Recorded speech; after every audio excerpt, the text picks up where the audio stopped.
नमस्कार। चलिए शुरू करते हैं आज का ब्यौरा और नजर डालते हैं 24 अक्टूबर 2025 की कुछ बड़ी राष्ट्रीय और अंतर्राष्ट्रीय घटनाओं पर।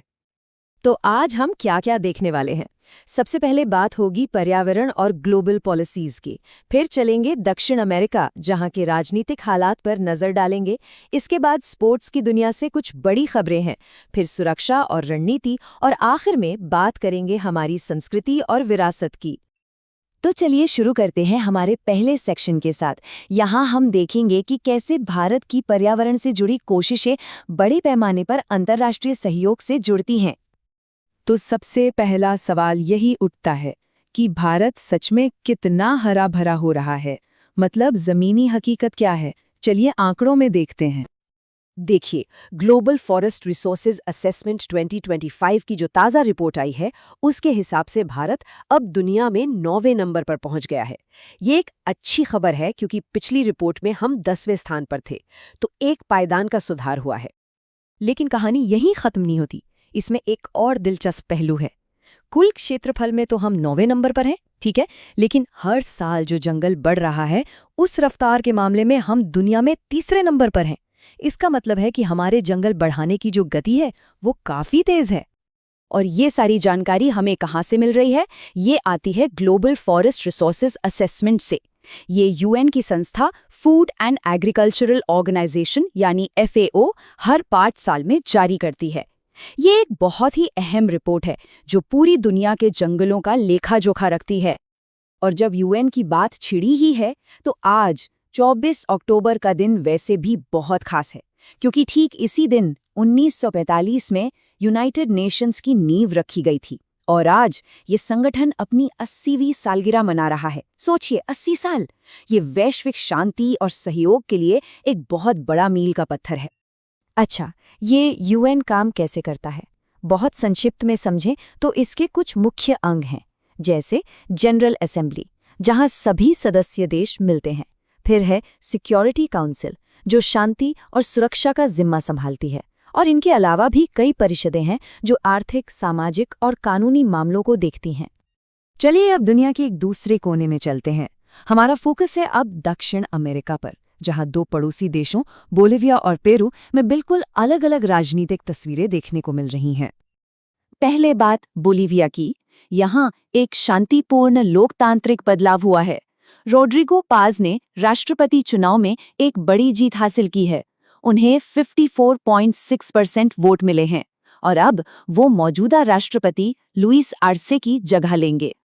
वहीं दूसरी तरफ उनके पड़ोसी देश पेरू में हालात बिल्कुल उलट हैं। देश में बढ़ती हिंसा और अराजकता को काबू में करने के लिए वहां के अंतरिम राष्ट्रपति जॉर्ज जेरी ने पूरे देश में 30 दिनों के लिए नेशनल इमरजेंसी लगा दी है। पेरू की ये जो स्थिति है, ये हमें एक अहम बात याद दिलाती है। ये दिखाती है कि लोकतंत्र कितना नाजुक हो सकता है, और कैसे किसी देश के अंदरूनी झगड़े पूरे राष्ट्र की स्थिरता पर तेजी से असर डाल सकते हैं। अच्छा, अब इन गंभीर खबरों से हटकर जरा खेल की दुनिया में चलते हैं, जहां से कुछ अच्छी और बड़ी खबरें आ रही हैं। इसमें इंटरनेशनल फुटबॉल से लेकर दूसरे इवेंट्स भी शामिल हैं। तो हाल ही में U20 फीफा वर्ल्ड कप खत्म हुआ है, जो चिली में हो रहा था, और हमें एक नया चैंपियन मिला है। कोई अंदाजा है कौन जीता होगा इस बार? और जवाब है मोरक्को। जी हाँ, ये एक ऐतिहासिक जीत है। मोरक्को ने फाइनल में अर्जेंटीना जैसी तगड़ी टीम को हराकर अपना पहला U20 फीफा वर्ल्ड कप का खिताब अपने नाम कर लिया है। तो इस टूर्नामेंट की मोटी मोटी बातें क्या रही? मेजबान था चिली, जीता मोरक्को, और दूसरे नंबर पे रही अर्जेंटीना, जो वैसे इस टूर्नामेंट के इतिहास में सबसे कामयाब टीम रही है। और अगर आगे की बात करें तो एशियाई खेल जगत में भी काफ़ी हलचल है। 2025 में जो एशियन यूथ गेम्स होने वाले हैं, उसका तीसरा एडिशन बहरेन में होगा। यहाँ पर पूरे महाद्वीप के युवा एथलीट हिस्सा लेंगे। अब बात करते हैं सुरक्षा और रणनीति की। इस सेक्शन में हम देखेंगे कि देश की रक्षा और अंतर्राष्ट्रीय सैन्य सहयोग के मोर्चे पर क्या कुछ नया हो रहा है। हाल ही में रक्षा मंत्री राजनाथ सिंह ने एक नई किताब लॉन्च की है, जिसे लिखा है रिटायर्ड लेफ्टिनेंट जनरल राज शुक्ला ने। ये किताब एक बहुत ही दिलचस्प कॉन्सेप्ट पर है, जिसे कहते हैं सिविल मिलिट्री फ्यूजन। इसका मतलब है कि कैसे देश की नागरिक और सैन्य ताकतों को मिलाकर राष्ट्रीय शक्ति को और भी ज्यादा मजबूत बनाया जा सकता है। और अंतर्राष्ट्रीय सहयोग की बात करें तो भारत और जापान की नौसेनाओं ने हाल ही में एक साथ अभ्यास किया है। ये जापान के योकोसुका में हुआ और इसका नाम था जिमेक्स 2025। इसका सीधा सा मकसद है दोनों देशों की नौसेनाओं के बीच तालमेल और सहयोग को और बेहतर करना। और चलिए अब आज के आखिरी हिस्से में चलते हैं, जहां हम बात करेंगे हमारी संस्कृति और उस विरासत की जो कुछ महान लोग हमारे लिए छोड़ जाते हैं। इस समय मणिपुर और नॉर्थ ईस्ट के कई हिस्सों में मैतेई समुदाय निंगोल चोकोबा त्योहार मना रहा है। ये एक बहुत ही खूबसूरत त्योहार है जो शादीशुदा बेटियों और उनके मायके के बीच के प्यार और सम्मान के रिश्ते का जश्न मनाता है। और आज हम एक महान शख्सियत को भी याद कर रहे हैं, महान अंतरिक्ष वैज्ञानिक एकनाथ वसंत चिटनिस, जिनका हाल ही में 100 साल की उम्र में निधन हो गया। सोचिए, उन्होंने विक्रम साराभाई के साथ काम किया, इसरो को बनाने में उनकी एक बड़ी भूमिका थी और 1985 में उन्हें पद्म भूषण से भी नवाजा गया था। उनका योगदान सच में अविस्मरणीय है।